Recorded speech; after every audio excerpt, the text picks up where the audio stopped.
Bonjour à tout le monde. Aujourd'hui, c'est le 27 septembre 2022 et est-ce qu'il y a quelque chose d'intéressant à dire sur la bourse? La bourse a testé hier, bon, pas hier, ben enfin, entre hier et avant-hier, il est allé vraiment si bas que ça donne l'impression qu'il pourrait aller plus bas que le plus bas qu'il a fait au mois de juin. Évidemment, c'est toujours comme ça quand on regarde un graphique. On va toujours essayer de voir les points de référence.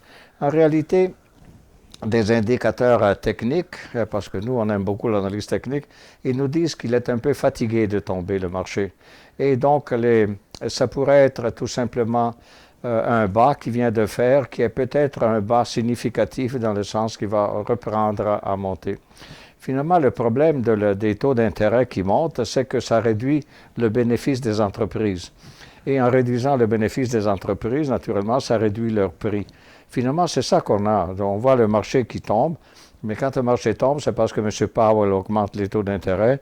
En augmentant les taux d'intérêt, ben, le financement dans les entreprises coûte plus cher pour faire certains projets, et donc les gains ou les bénéfices que la compagnie peut faire diminuent. On n'est pas vraiment sensible aux problèmes que je sais pas, la Chine vit en ce moment ou l'Europe vit en ce moment. Il ne faut pas confondre finalement enfin, ces deux continents-là, l'Asie et l'Europe, avec nous.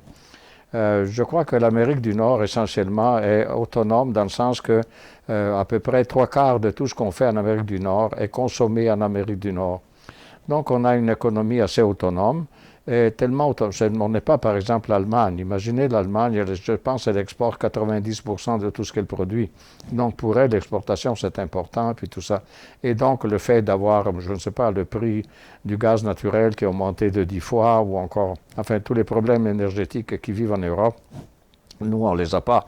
Imaginez que nous, on a les barrages de la Manicouagan ici, que finalement, ils nous donnent tellement de courant qu'on en a trop, et puis on la vend aux États-Unis.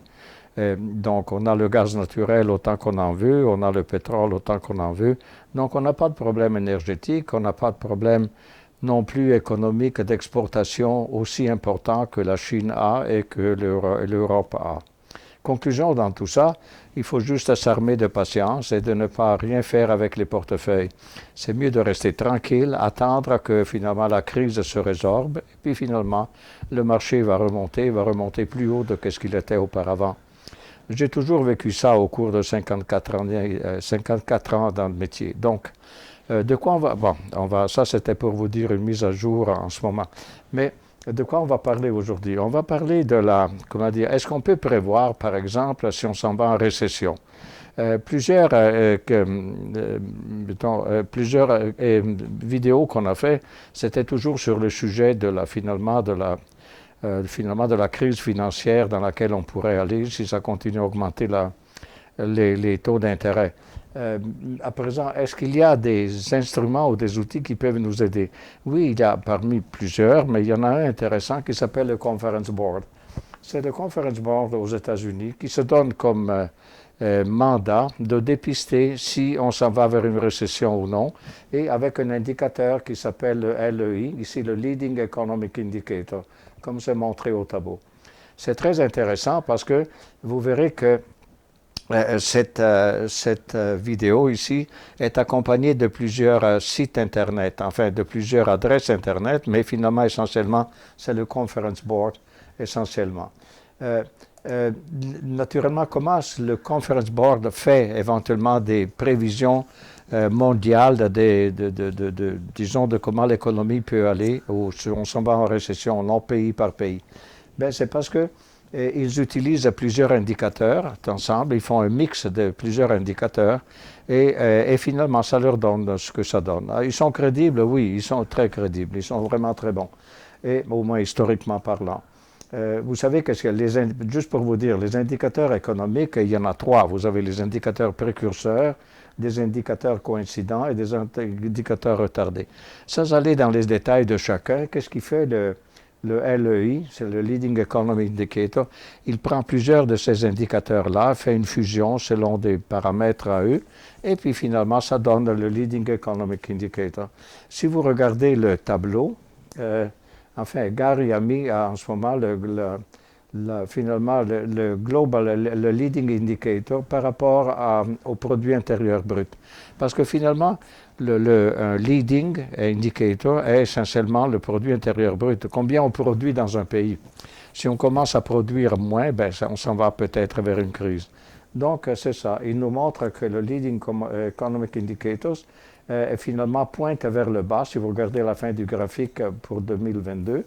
Et alors que le produit intérieur brut, lui aussi, le GDP, le Gross Domestic Product, commence à baisser, finalement à partir de qu'est-ce que c'était en 2021.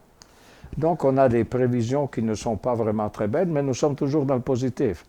Regardez, parce que là, le GDP, il est supérieur à zéro, même si il a reculé. Mais on suppose que le pays, pour que ce soit en récession, il faut que le GPD, enfin, c'est ça, cet indice-là, se mette à tomber en dessous de zéro, par exemple. On n'y est pas. Les prévisions veulent que finalement, on n'y est pas du tout. Mais ça flirte un peu vers le zéro. C'est ça que ça veut dire. Donc, il y a des prévisions pour 2021, 2021 c'était fait, 2022, 2023. On demande à Gary d'aller voir un autre site Internet. Par exemple, on pourrait voir celui-ci. Regardez, ça vous l'avez naturellement toujours. Regardez, ça c'est le Conference Board Indicator. Enfin, il vous donne la production du produit intérieur brut finalement sur la planète entière. Et selon les couleurs, mais là on les voit mal, mais si vous les voyez sur votre écran, peut-être ça va être un peu plus clair. Vous notez en bas, à gauche, c'est marqué, mettons, quand il est foncé, c'est moins 2, moins 25.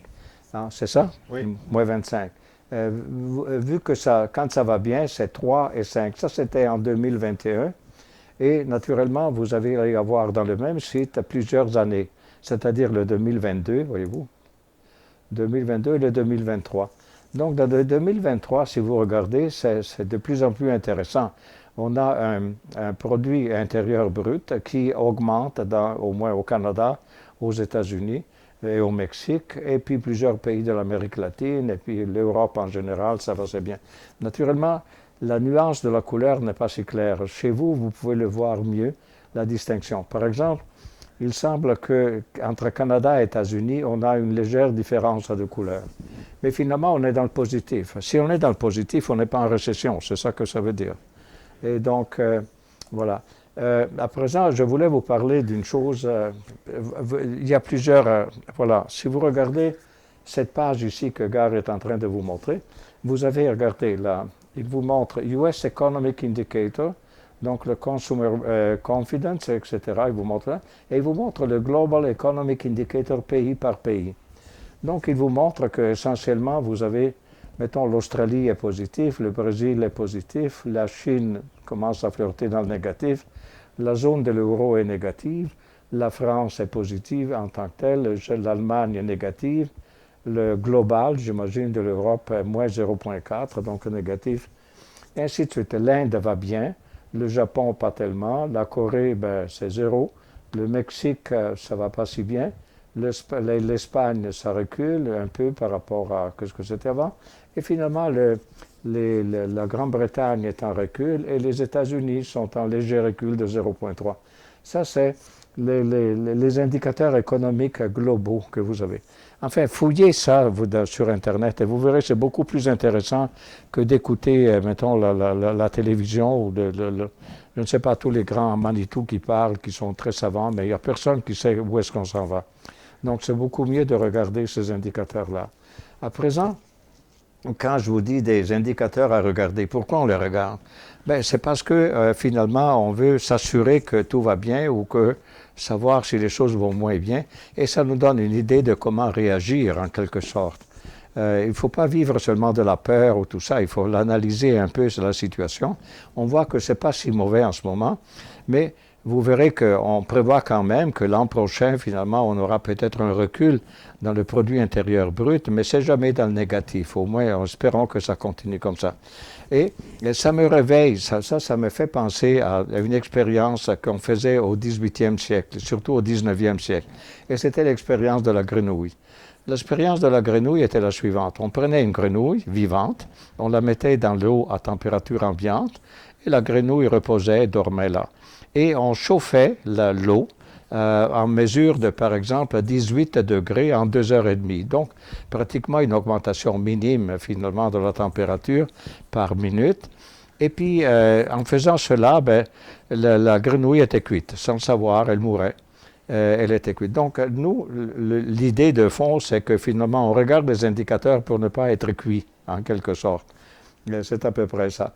L'histoire de la grenouille, juste pour vous dire, c'est vraiment historique. Ça a commencé au XVIIIe siècle avec des expériences sur la grenouille.